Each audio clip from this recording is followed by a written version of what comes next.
I often get asked whether it would be a good idea to create a program specifically for cadets, something perhaps simpler or shorter that will feel more in reach for those with little to no aviation experience. If you're a cadet and you're asking yourself this question, I understand you, of course. You want to prepare yourself, but you don't see the point of learning concepts that seem destined to more experienced pilots. You'd like something tailored for cadets with just what you need to succeed, and that's all very understandable. I'm afraid that if you want to succeed, there is actually more work for you to do as a cadet than for an experienced pilot, and I'm going to explain all this to you now. If you have little to no flying experience, you're actually expected to know still something, in fact, quite a lot about airline operations. This shows your motivation. The recruiter, amongst other things, looks for an exceptionally well-documented cadet, a mature young person or a humble older person who may have little flying experience but has an already impressive understanding of what an airline is, what airline operations are, and what it's like to be an airline pilot. Seeing someone who knows and most importantly understands a lot more than expected is very impressive to the recruiter, and that's how, out of thousands of applicants, you get one of those few coveted seats. Now you're probably thinking, but they are looking at other aspects such as your personality, for instance, and you'd be right. But who do you think the recruiter is going to hire? The one with a good personality and little knowledge? Or the one with a good personality and lots of knowledge? Knowing and understanding more falls down to your drive, your initiative, your commitment to this career, something that is very important for cadet recruiters to qualify. One of the areas of concerns of cadet recruiters is that applicants come into a cadet program because it's free, in some cases, or comes with a job guarantee, and in any case, comes with good earning potential. Recruiters are worried that applicants may be in it for the money. This is very risky to the recruiter because cadet programs cost money to the airline. The whole point is that cadets will form a strong pilot base likely to stay, hopefully for a very long time. Faithful cadets will make the base of their workforce and are destined for defining positions within these airlines, first officers, captains, and later instructors and managers. It is very common to see cadets in managerial positions at major airlines, for instance, as particularly if they enter young, they will accrue lots of seniority and will also be intrinsically perceived as part of the elite of the selected few. So the airline wants these cadets to stay and are scared to see them leave. If they feel at any point that you may be in it for anything else than a burning passion for aviation, they will shy off on your recruitment. I need to bring you a bit of reality into what this job actually entails. Working as an airline pilot is tough. It's a great job, fed by much passion, but it is tough.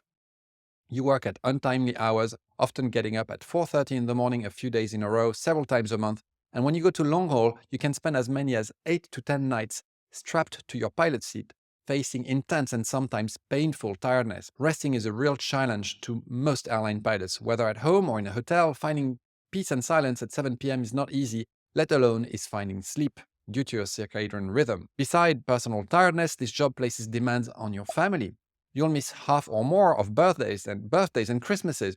You're unlikely to be able to join them for summer holidays much more than once every 2, sometimes 3 years. Your significant other will have to tiptoe around the house for as many early duties as you have in order to preserve your health. They'll also have to manage your moods. Then, of course, there is the pressure of the operation itself. People often think that it's the responsibility of hundreds of lives that make this job hard. What really makes this job hard, on top of the tiredness that we already mentioned, is the operational pressure. The fact that risk is everywhere, particularly during pre-flight and on the ground. The potential for making mistakes due to human error, distractions, or fatigue is constant. Every 6 months, then you'll go to the sim. During the month leading to the sim, you'll have to study. You'll be sent links to e-learning modules and exams you'll have to complete and pass. You'll spend days studying the airports for the scenario, reading everything about it and all of the alternates you may have to reach along your route. You'll revise all of your systems, the critical and non-critical failures and combinations thereof that you could encounter. So you go to the sim twice a year, you study twice 1 month, so 2 months of the year, this sim will be present in your mind and again affect your stress level and your mood.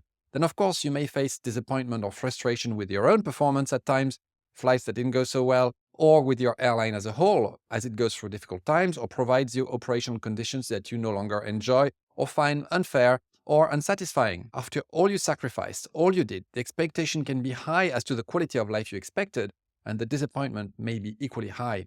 Your roster may disappoint you, days off may disappear from that roster, or a 2-day sector becomes a 4-sector day at short notice. You may not get along with everyone and feel rubbish at times. I have certainly felt like this, and it's really not uncommon for most to feel this way after the pink cloud of the first few months disappears. I remember very well in my early days at British Airways that I started to dislike the environment.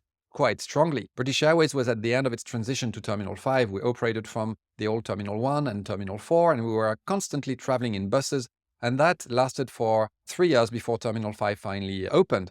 During that time, they had fewer and fewer bus drivers, fewer and fewer resources allocated to the old terminals, and it was really quite tough on us operationally. We'd wait on buses after long tours in noisy environments. We faced multiple aircraft changes, having to take more buses, carrying our 4-day suitcases endlessly from one staircase to a bus to the next staircase. It was really tough. And we were always late, captains were stressed, CRM suffered, and that was after joining a major airline where I thought I really made it and I was going to finally be happy, you see? So, of course, I got through it because I was passionate, because also I admired BA very much, and I reminded myself why I did this. My little boy's dream was still there, and every time I saw an airplane, even though I was tired and with my suitcase, I was still happy to get on that plane. You need to be passionate to carry on through tough times. Fortunately, when it comes to British Airways, Terminal 5 changed all of that, and the operation became from one day to the next like a dream. It was absolutely wonderful to work from Terminal 5. But you see what I'm getting at. This job is tough, and to sustain it over the long term, you must have this passion, this fire in the belly, this emotion when you see an airplane, and this pride when you put on your uniform that allows you to sustain the rest of what the operation will throw at you. The recruiter knows that without this passion, without this fire in the belly, and particularly if they see that you're only here for the money or for the status, essentially if they see that you're here for the wrong reason, they know that you may not be here on the long run. Now, don't get me wrong. If you have this passion, this job is great. And I told you as well that I always remain connected to BA. And what I faced with BA in the early days was balanced with so many other positives. So I'm not here to discourage you from this career. I'm just telling you, just like every other career, there are challenges. And there are very many more challenges that you can anticipate. And of course, a recruiter is going to wonder whether you're aware of that and whether you thought of it and thought of countermeasures, perhaps. And it would be interesting for you to be able to discuss this. Now, coming back to British Airways, of course, I never forgot how grateful I was to them. They gave me my chance. They gave me my first job. It was a success. They were a great employer, a fair employer. There was a just culture. There were so many positives with British Airways. I'm just saying that it won't be always perfect, and then you need to be able to pull through the night flights, the fatigue, the stress, the moods, and the tough times. Now, how will the airline satisfy themselves that you are here to stay as a cadet, that you have this passion inside you, and that it is strong? Well, it's very simple. They are going to be looking for any evidence of it. Evidence. Saying that you've been dreaming of airplanes since a young age or announcing generalities about your passion won't be enough. Evidence. You need to show evidence of what you've done so far, for sure, as a young cadet, of your visits to the Aero Club, of your engagement in any sort of flying activity. As an older cadet, of your deliberate actions to make it happen, which may not have worked for reasons you'll have to explain. Poor information about medical and eyesight requirements, failure in orientation with the school system, lack of funds, inability to save the required amount, family commitments such as having young children from which you also have to provide. All of this is understandable. You will have to explain it. You'll also have to give evidence of what you know. So, you're willing to engage in this career at a young age or to change careers completely? What do you know about the life that you're about to engage in? What do you know about the life of an airline pilot? How much energy and commitment have you put in understanding it, understanding this career and understanding it properly and as closely as possible? And here, the more you know and understand, the more you'll be convincing. The more the recruiter will have the impression you are serious and that they should hire you. You need to understand the competencies required to be a good pilot and have an idea of how they are assessed, not just for recruitment, but also throughout a pilot's career. Now, if when I ask you what makes a good pilot, you raise your eyes to the ceiling and can only provide a vague answer, you don't know enough.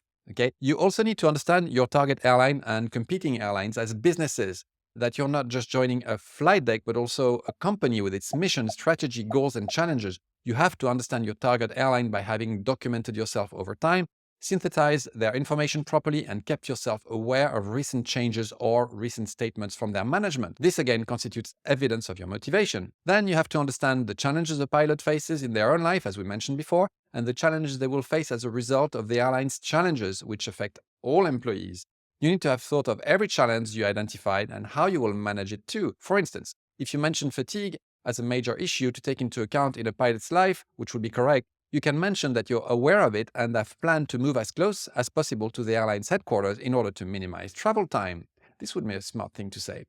You also need to have shown interest in operational procedures by perhaps having watched several YouTube videos that detail normal, non-normal, and special procedures for various types of aircraft, the most common types of aircraft for cadets being the Boeing 737 and the Airbus 320, for instance. Now, you don't need to study them in detail, but the more you understand them, and there are some very, very good videos about this, the more you will sort of already bathe into the operation, and it will seem to the recruiter that you have some depth of knowledge to the job that you're about to start. Now, you don't need to be experienced to have shown interest in that, right? Just motivated.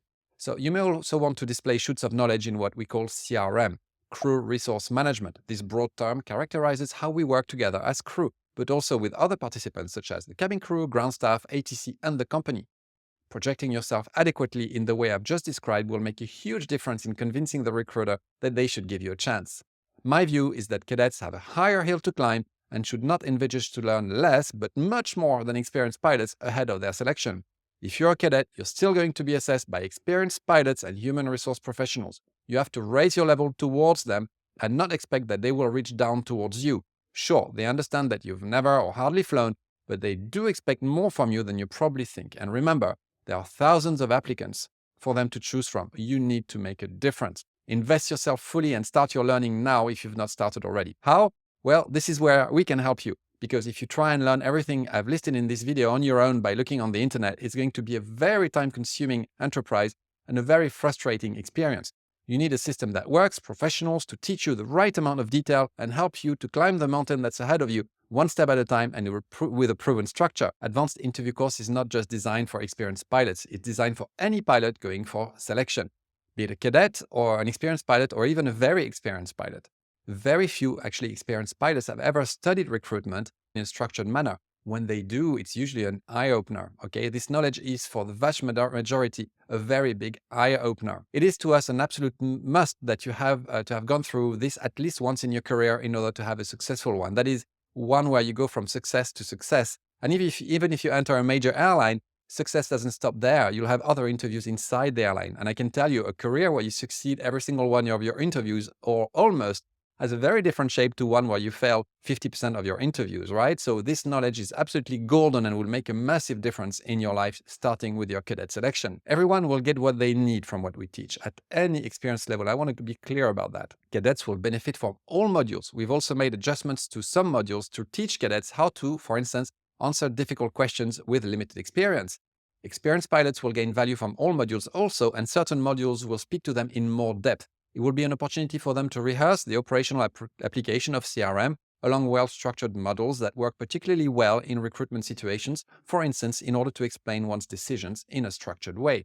Military pilots will get, on top of all that, much exposure to civilian operations that they perhaps don't know all that well yet through the course. You see, there's something for everyone inside what we teach inside Advanced Interview Course. Through repetition with the e-learning format, you're learning at your own pace and can use our apps for optimal convenience. You get tests at the end of each module and always the ability to reach out to us. To summarize, it's not because you're a cadet that you have to learn less. Quite the opposite. You have a lot of work to do, but the rewards can be amazing. If you join a cadet program, not only will you have quality training with a job guarantee, you'll have stability in your life for the years to come, accrue seniority right away, and for those cadet programs that require an outlay, more than likely the ability to finance it.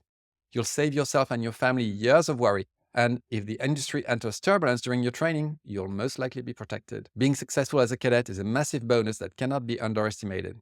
And with stakes this high, apply yourself fully into your learning and into your future. We're here to help you reach your goals with a systematic, proven approach that will transform you and make you instantly appealing to the recruiter whilst giving you the depth to sustain any type of interview and answer any type of question that they may throw at you. Being comfortable at the interview, in full control of the event, being almost able to guess what question likely comes next will dramatically increase your chances. I invite you to take a look at Advanced Interview Course. You can flash this code. You'll get more details on the course and be able to get more details as well about the different modules that are inside it. And we're always happy to see you on Discord, where we interact with you for free. It's always a pleasure to see you here, to get to know you and to bring you towards success.